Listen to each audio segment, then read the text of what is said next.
Hey guys, I wanted to talk about mindless dating. Now, there is a phenomena going on today where people are saying that they do not want to be with somebody, yet we notice that they are always seeking the attention of a person in an intimate way. This is very dangerous in a multifaceted way. Well, I want to give you a quick history lesson about Sun Tzu. Sun Tzu was a great thinker who wrote a book called The Art of War. This book is known to be, by all means, an immaculate conception of military strategy. Usually, mostly, if any wars that have been lost, it has been because they have violated the principles put forth in this book. Now, the main concept of this book, when it speaks on the art of war, is that the art of war is deception. Now, that's very important for where I choose to go with my topic today. Now, with this being understood, I want to also give you another key component from that book. And he who's most prepared will always win the war. So as you go out mindless dating, there are people that are waiting and have planned to capitalize on people such as yourself. And they are very good at playing their cards. They know exactly everything to say, what to do, how to dress, and all of the above, because this is what they spend their time all day meditating on. You have to realize that everybody is an expert at something, and it may not be something that's necessarily productive to society, but it may be productive in some form of way to them, even if people major in minor things. Now, control over another person is not necessarily a minor thing. I would actually say that it would be considered a great form of power to have. And you should not go around giving it to anybody by mindless dating. You see? That is too easy to walk into the spider's web. Mindless dating has got us into these situations that you see our society in today. Maybe a couple generations ago, the women started having this idea of freedom, because before about 1970, it was pretty much hard to get a divorce, right?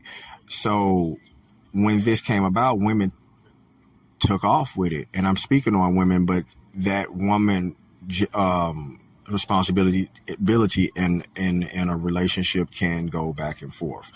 Now, this freedom has devastated the dating environment for us, because everybody wants to experiment with being a whore first, right? They want to experiment with being a whore, and they don't actually mind pain in one way or another. But the dangerous thing about that is you're opening yourself up to a lot of exposure and a lot of people that you would not otherwise in your right mind have done. See, a lot of people can look at love as a form of insanity, or even a strong lust. I mean, it's like a temporary control over you, right? So if you fail to plan, then you plan to fail. And the person that you come across that has ill intentions and that has planned, they're going to eat you for dinner. Yeah, you're going to be on the lunch menu.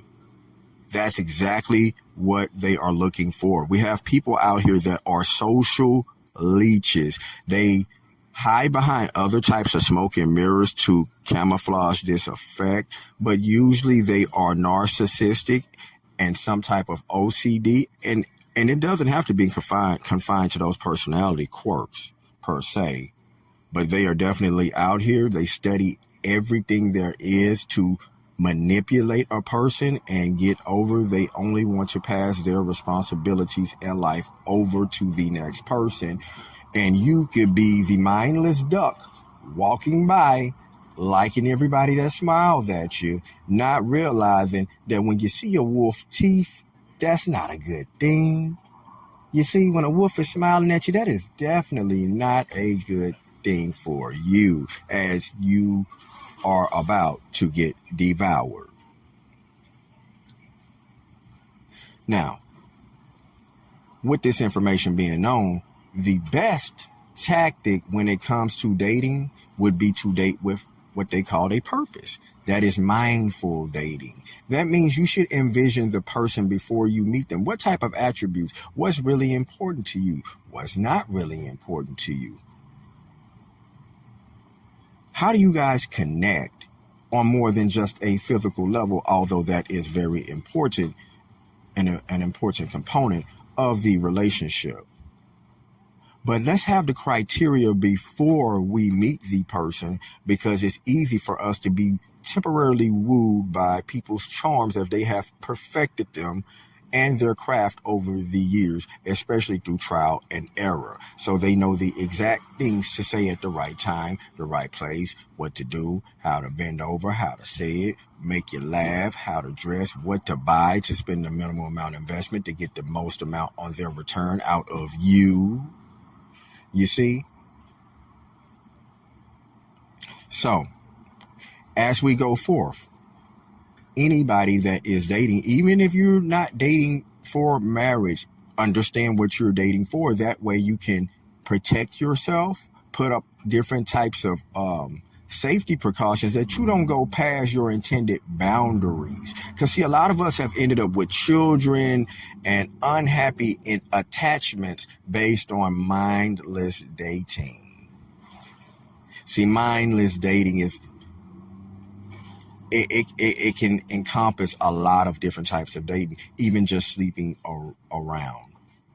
I'm not a big advocate of that at all, because of the diseases and the lewdness exposed in our environment. It has not helped us at all having a sexually charged society. It has only wrought problems. Abortion rates are through the roof. Everybody wants to charge the man at the end of the day when it's both of their faults. The dudes are sorry as hell, but I think that birds of a feather flock together. And why are you steady picking these sorry guys to mate with? You see? Because see, when the guy is picking you, you better believe he is already looking to see, do you have a job? Do you have a car? Do you have a place for him to stay? Even if it's nothing but food stamps, do you got some food stamps or something? Do you have something for him to eat? And fellas, there are the women that are looking at you the same way. The exact same way. You thinking just because she smiled and waved and she bent over and all this stuff that she's really into you. No, she seen that car you was driving. You see? Yeah, that little watch you just got just because you want to spoil yourself for that little bonus. She see that. She's looking at your shoes. She can tell you just got them. They know it. They can smell your money. They can literally smell your money. And I can't believe so many people don't recognize these social clues and symbols when it comes to dating. So the best thing that I will give you guys is, do not date if you are mindless dating. Have your criteria ready before you meet a person, or maybe you need to sit down and do some soul searching and figure out who you are to know exactly what you would like in a person. Because at the end of the day, if you're looking for something long with longevity, which is what I would advise, because I believe about 98% of millionaires are married. So and I believe married couples have about 200% more in assets than a single person. So it's just in your favor to get in that scenario, or it's also in your favor to be what would be called a dinks today, dual income, no kids, to be basically by yourself, but not to get entangled into any of these situations where a woman or a man has children that they expect you to take care of, and they were already struggling when they met you, and now they expect you to save the day, and they could walk away after you've done all of this. which more than likely is what they usually do. People have a way of telling you, "Oh, I didn't ask you for that." Oh, they make it into a transactional relationship. Well, I was sleeping with you, and wasn't that good enough for you? You see, so they think that is fair trade, and to be honest with you, there's no robbery in a fair exchange. It's on you if you get plucked and as a duck and roasted. So if you don't want to be dinner, then I would start thinking like a winner. Totally different. All right, that is my rant today on mindless dating. I am Twaun X. This is the Double Take Podcast. Please like the video. Thanks.